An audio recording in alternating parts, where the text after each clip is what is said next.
Я даже не верю. Заполняют документы и не верят своему счастью. Семья Нигматуллиных одна из 6, кому сегодня одобрили так называемую сельскую ипотеку. Будущую двушку в Лаишевском районе покупают для своих 3 детей. Нам понравились условия этой ставки, поэтому мы хотели сразу поучаствовать в этой программе. Пока еще не сданы дома, но уже строят. Хотели детям иметь квартиру. Госпрограмма по сельской ипотеке заработала в России с этого года. Льготная ставка до 3%, сумма кредита до 3 миллионов, срок погашения до 25 лет включительно. Взять сельскую ипотеку могут и городские жители, а направить деньги можно как на строительство, так и покупку жилья. Главное, чтобы оно было в сельской местности, либо в малых городах с населением до 30 тысяч человек. Обзавестись недвижимостью могут практически все желающие, независимо от места жительства. Хотя, конечно, есть и ограничения. Нужен первоначальный взнос в 10%.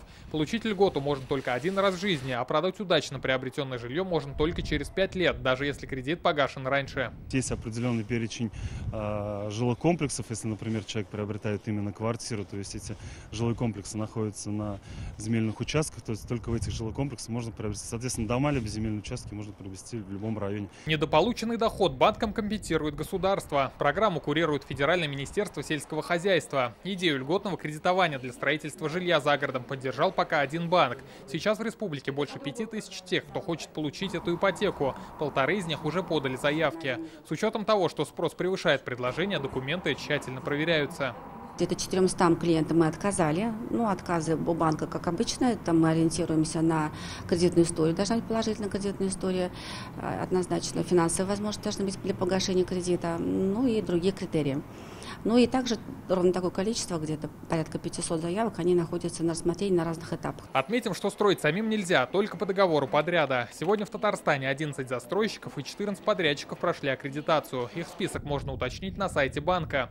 В Татарстане на сегодня выдано 8,5 миллионов рублей. Задача программы – привлечь жителей в село. Благодаря ей к 2025 году свои жилищные условия могут улучшить более 200 тысяч российских семей.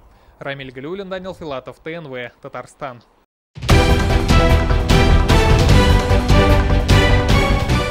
Все новости дня, выпуски программы «Новости Татарстана», программы и фильмы на сайте tnv.ru и на YouTube-канале ТНВ.